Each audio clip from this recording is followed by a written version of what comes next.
अस्सलाम वालेकुम। आज का जो हमारा वो चल रहा था टॉपिक क्या चल रहा था, ऐड टू कार्ट का। ठीक है, उसका क्या है, हमारा पार्ट 3 है। और हो सकता है मैं इसको जो है लास्ट पार्ट हो या फिर इसका एक पार्ट और होगा। ठीक है, या फिर मैं इसको आज ही ख़त्म कर दूंगा। खैर, ये है क्या, हम कहाँ तक पहुँच गए थे। हमने जो है सिंपल सारी प्रोडक्ट्स वगैरह ऐड हो रही थी, ठीक है, और शो भी हो गई थी, सब कुछ देख लिया था हमने। उसके बाद क्या है, टेम्प डाटा क्या है, we use temp data just like we use view data. Temp data क्या है, is a container which we maintain state in consecutive request, यानी कि आपकी रिक्वेस्ट आती रहती है और वो अपनी स्टेट मेंटेन रखता है। ठीक है, 3 टाइप की प्रॉपर्टीज होती हैं व्यू की, व्यू बैक, व्यू डाटा और टेम्प डाटा। व्यू बैक और व्यू डाटा क्या होता है, मेरी एक ही रिक्वेस्ट एक्सेप्ट करते हैं, ठीक है, जबकि टेम्प डाटा क्या करता है, आपकी मल्टीपल रिक्वेस्ट एक्सेप्ट करता है। Temp data is use to store temporary data, इसमें क्या स्टोर कराता हूँ मैं, temporary data. It is using the session under the hood but it is not exactly a session, it automatically clears in the application but we need to explicitly clear our session variable like destroying। अच्छा, इसको clear कैसे करेंगे आगे हम देख लेते हैं। इसके बाद क्या है, now first we are declaring a temp data. हमने यहाँ पे क्या डिक्लेयर करा है, temp data. As we just declare it we know it would be empty. हमने क्या रखा है, इसको नल रखा है। Now check if temp data is empty it means no product were selected before. अगर हमारा टेम्प डाटा क्या है, एम्प्टी है, इसका मतलब क्या है कि अभी तक जो है यूजर ने कोई भी प्रोडक्ट सेलेक्ट नहीं करी है। Just use list we created above, put cart object which contain current selection of product detail into list। मैंने क्या लिया है, जो जो वो यूज़र प्रोडक्ट सेलेक्ट करता रहेगा वो कहाँ जाएंगे, मेरे लिस्ट के अंदर स्टोर होती रहेंगी। Now we have added a single product details in list but problem in NVC that it is stateless। Now when we move to other page for selection of next product we will lose first product detail। क्या कह रहे हैं, अगर आपने जो है कोई एक प्रोडक्ट सेलेक्ट कर दी, ठीक है, और अगर आप नेक्स्ट पेज पे जाएंगे तो आपकी जो प्रोडक्ट सेलेक्ट करी थी पहले वाली आपने, उसकी डिटेल क्या होगी, वैनिश हो जाएगी।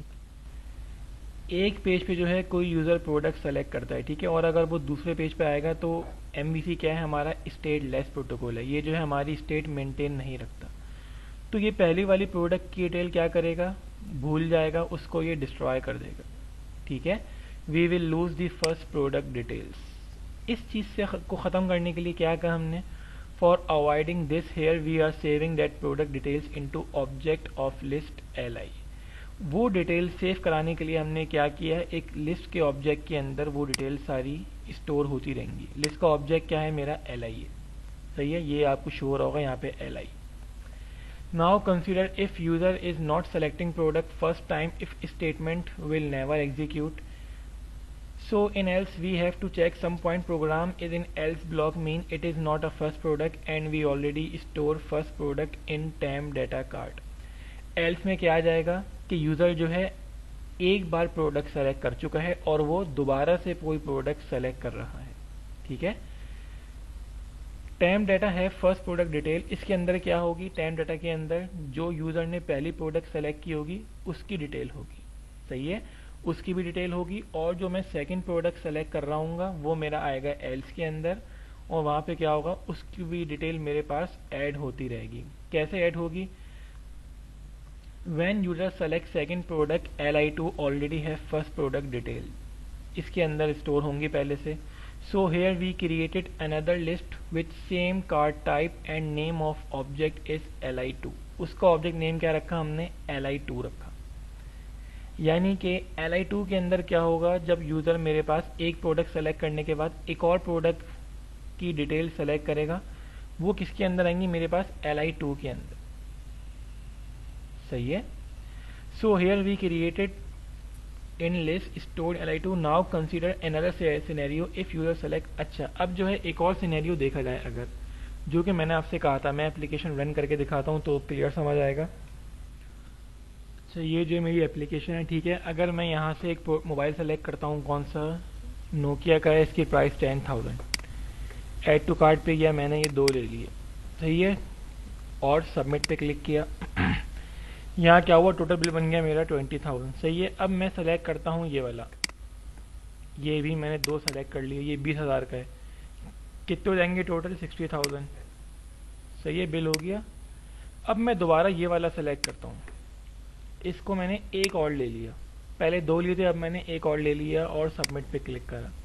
बिल क्या बन गया 70,000। अब मैं जाता हूँ चेकआउट पे, देखिए यहाँ पे क्या लिखा हुआ है, उसी लाइन पे लिखा हुआ है नोकिया, इसकी प्राइस ये है और टोटल क्वांटिटी कितनी है 3। यानी कि मैंने जो है पहले 2 सेलेक्ट करे, उसकी एक रॉ बन गई ये वाली, उसके बाद मैंने इसको दोबारा सेलेक्ट किया तो ये उसी रॉ में ये ऐड हो गया। सही है, ऐसा नहीं कि शुरू में 2 मेरे इस रॉ में बिल आया और उसके बाद मेरा नीचे लाइन में बिल बन गए। ये डिटेल जो है इस चीज की थी। अच्छा, अब क्या है, now we are checking if product ID in list is equal to product item in cart. अच्छा, ये चीज क्या चेक हो रही है, जो मैंने अभी बताई है आपको, यानी कि जो आपने प्रोडक्ट सेलेक्ट करी है वो पहले से कार्ट के अंदर मौजूद है, यानी कि यूजर जो है पहले से वो प्रोडक्ट सेलेक्ट कर चुका है, सेम प्रोडक्ट। अगर ऐसा होगा, so we just fetch the quantity property and add new quantity which is c dot quantity. अगर ऐसा है तो क्या होगा, सिर्फ मैं क्वांटिटी ऐड करा दूंगा उस प्रोडक्ट की। सही है, कैसे ऐड होगी वो, सी डॉट क्वांटिटी। सी क्या है, मेरा ऑब्जेक्ट है जो कि हमने पिछली वीडियो में कवर किया था। With previous quantity through pre-adding technique on same pattern, bill of that individual is also updated because quantity has been changed, so I added bin। मेरा क्या होगा, सिंपल मेरी क्वांटिटी चेंज होगी और मेरा बिल अपडेट हो जाएगा। सही है, ना कि मेरी एक एक्स्ट्रा रॉ और इंक्रीज होगी, जैसे कि मैंने अभी करके दिखाया। उसी रॉ के अंदर जो है आपकी वही क्वांटिटी अगर आप 2 बार सेलेक्ट करेंगे तो उसी रॉ के अंदर उसका बिल जनरेट हो रहा होगा। तो ये फ्लैग लिया हुआ है, इन फ्लैग इक्वल्स टू 0, ये क्या है, setting flag value equals to 1। So if the product was same, so I can identify through flag value that was initialized to 0। Now check if flag equals to 0 mean product is different from those. अच्छा, 0 का मतलब क्या है, flag 0 कि आपने जो है different product select करी है। सही है, और फ्लैग इक्वल्स टू 1 का मतलब क्या है कि आप जो है वही प्रोडक्ट सेलेक्ट कर चुके हैं। ये चीज कट करनी है, दोबारा से शुरू कर रहा हूँ। Now we are checking that if product ID in list is equal to product item in cart object, it means that product is same. यानी कि कोई प्रोडक्ट सेलेक्ट करी और वो पहले से कार्ट के अंदर मौजूद है, इसका मतलब क्या है, वो प्रोडक्ट आपकी सेम है, तो इसका बिल क्या होगा, उसी में अपडेट हो जाएगा। ये नहीं कि वो नेक्स्ट रॉ में चला जाएगा, बल्कि उसी रॉ में वो शो हो रहा होगा, जैसे कि मैंने अभी दिखाया। और अगर मैं उसकी क्वांटिटी ऐड कराऊंगा तो क्या होगा, सिंपल मेरा बिल अपडेट हो जाएगा। ठीक है, और वो कैसे हो रही है, सी डॉट क्वांटिटी। सी क्या है, मेरा ऑब्जेक्ट नेम है, किसका, जो हम लास्ट वीडियो में देखे थे। On same pattern bill of that individual is also updated because quantity has been change, so I edit. Simple क्या होगा, मेरा बिल अपडेट हो जाएगा। ठीक है, setting flag value equals to 1, so if product. अच्छा, ये क्या है, इन फ्लैग इक्वल्स टू 0 और ये क्या है, इफ फ्लैग इक्वल्स टू 0। यहाँ लिया है फ्लैग इक्वल्स टू 1। इसका मतलब क्या है कि आप जो प्रोडक्ट सेलेक्ट कर रहे हैं वो न्यू प्रोडक्ट है, यानी कि पहले जो है मैंने नोकिया का मोबाइल सेलेक्ट किया, उसके बाद मैंने एक मोटोरोला या सैमसंग का मोबाइल सेलेक्ट किया, मैंने हर बार न्यू प्रोडक्ट सेलेक्ट करी है। ठीक है, और इसका मतलब क्या है कि आप जो है वो प्रोडक्ट पहले से सेलेक्ट कर चुके हैं। क्लियर है, जैसे कि मैंने आपको भी समझाया था। Now check if flag equals to 0 mean product is different, यानी कि 0 का मतलब क्या है, आप जो है डिफरेंट प्रोडक्ट सेलेक्ट कर रहे हैं, different from those which is already in cart. जो आपकी प्रोडक्ट कार्ट के अंदर मौजूद है आपके, उससे ये प्रोडक्ट डिफरेंट है। So no need do anything, just simply add into li2। तो क्या होगा, सिंपल मेरा ये लिस्ट का ऑब्जेक्ट है li2 के नाम से, सिंपल मेरा उसमें ये ऐड हो जाएगी वो product. After clicking on buy button each time newly selected product will compare with old product in li2। जब भी मैं बाय बटन पे क्लिक करूंगा तो क्या होगा, मेरी न्यू प्रोडक्ट कंपेयर होगी मेरे प्रीवियस प्रोडक्ट से। सिंपल क्या लगा है, फॉर ईच का लूप लगा हुआ है, हर बार जो प्रोडक्ट ऐड कराते जाएगा यूजर, वो आपकी प्रीवियस प्रोडक्ट से चेक भी होती रहेगी कि आप पहले से ये प्रोडक्ट सेलेक्ट कर चुके हैं या फिर नहीं। Each time we are redirecting to select new product, so for saving all previous choice we are using time data keep. ये सारा काम किसके थ्रू कर रहे हैं हम, टाइम डाटा के थ्रू कर रहे हैं। टाइम डाटा में क्या होता है, मल्टीपल रिक्वेस्ट एक्सेप्ट कर सकता है, और ये जो है आप अपने अंदर टेम्परेरी डाटा स्टोर रखता है। सही है, ये जो काम था ये सारा इस चीज़ की डिटेल थी जो मैंने आपको अभी समझाई। जब भी यूज़र सेलेक्ट करेगा ये मैच करेगा कि यूज़र ने जो है ये प्रोडक्ट पहले से सेलेक्ट की हुई है या फिर नहीं। अगर की हुई होगी तो वो जो मेरा पुरानी लिस्ट थी उसके अंदर वो चीज़ सिंपल ऐड होती रहेगी। अगर मेरे पास कोई न्यू प्रोडक्ट होगी कि यूज़र ने ये प्रोडक्ट पहले सेलेक्ट नहीं करी, तो क्या होगा, मेरा li2 का ऑब्जेक्ट था वो प्रोडक्ट इसके अंदर स्टोर होता रहेगा। सही है। अच्छा, अब यहाँ पे क्या है, when user click on add to cart page, जब यूज़र क्लिक करेगा ऐड टू कार्ट पे, get method of add to cart will run which shows a detail page of individual product. तो उसमें क्या होगा, उस इंडिविजुअल प्रोडक्ट की detail show हो रही होगी, जैसे कि हमने अभी देखा। When user select quantity of product, he clicks on submit button which will run post method। जब यूज़र क्वांटिटी सेलेक्ट करेगा उसके बाद किस पे क्लिक करेगा, सबमिट के बटन पे, तो ये कहाँ जाएगी रिक्वेस्ट, मेरी पोस्ट मेथड के ऊपर जाएगी। दो मेथड होता है आपके पास, एक होता है गेट मेथड और एक क्या होता है, पोस्ट मेथड।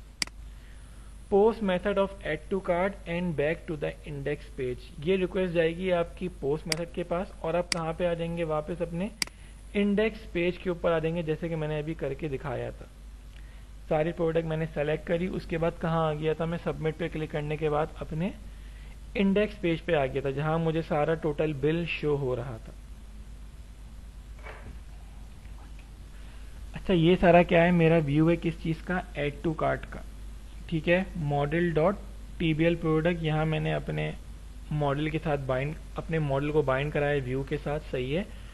और यहाँ मुझे क्या क्या शो हो रहा होगा, ये हमने लास्ट क्लास में भी देखा था। प्रोडक्ट इमेज शो हो रही होगी, प्रोडक्ट का नाम शो हो रहा होगा, उसकी प्राइस और उसकी डिस्क्रिप्शन।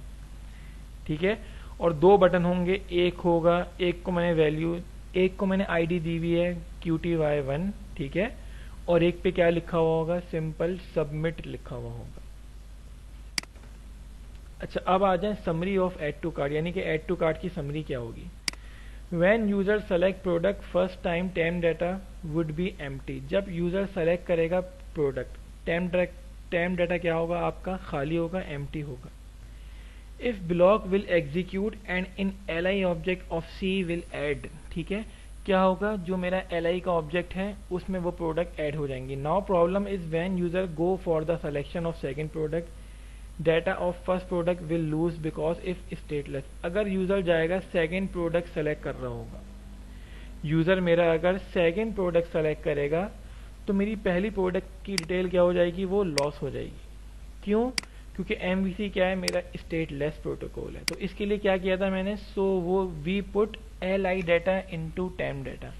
तो हमने क्या किया था, li की डाटा को हमने कहाँ पे रखा था, टेम्प डाटा के अंदर रखा था। सही है। इससे क्या होगा, मेरी जो है कह लें कि मेरी प्रोडक्ट की डिस्क्रिप्शन वो लॉस नहीं होगी। Now consider user is selecting his second product, mean if statement will not execute and else part will run. अगर यूजर एक और प्रोडक्ट सेलेक्ट करेगा तो कहाँ पे आएगा, ये मेरे एल्स पार्ट पे आएगा, जैसे कि मैंने आपको प्रीवियस अभी बताया था। At this point temp data hold our first selection. अच्छा, इस वक्त क्या होगा, टेम्प डाटा हमारी पहली प्रोडक्ट की चीजें होल्ड करा हुआ होगा अपने पास। सही है। We are converting that temp data into list and put into li2। तो वो भी जो है सारा डाटा कहाँ पे रख देगा, पुट इनटू li2, यानी कि li2 के अंदर रख देगा वो सारी detail. Now at this point li2 at least have one item. इस टाइम पे क्या होगा, li2 के पास कम से कम भी मेरा एक आइटम लाजमी होगा। सही है। Now before adding another product we are checking if user select same product as ही। अब जो है एक और अगर प्रोडक्ट सेलेक्ट करेगा यूज़र, तो ये चेक करेगा कि यूज़र जो है पहले से ये चीज़ सेलेक्ट कर चुका है या फिर नहीं। वही चीज़ जो मैंने आपको अभी चला के दिखाई थी एप्लीकेशन। अगर यूज़र पहले से सेलेक्ट कर चुका है तो उसी रॉ के ऊपर उसकी क्वांटिटी और ऐड हो जाएगी, ना कि उसके लिए मेरे पास एक और रॉ बनेगी। Through loop we are checking user selection at second choice is same और not first selection. If yes we are adding quantity and adding amount in bill. Simple क्या होगा, मेरी बिल में उसका अमाउंट ऐड हो जाएगा। But if choice is different from first choice we will add second product. लेकिन अगर उसकी चॉइस डिफरेंट होगी तो क्या होगा, we will add second product into Li2। Second product कहाँ पे स्टोर होगा, मेरा Li2 के अंदर स्टोर होगा। सही है, ये इसकी हिस्ट्री है, समरी है जो हम देख चुके हैं। अच्छा, उसके साथ क्या है, चेकआउट बटन था। चेकआउट बटन क्या काम कर रहा है, scenario of checkout page is when user click on checkout button a brief summary of this shopping must be get. दिखाता हूं मैं चेकआउट बटन क्या है।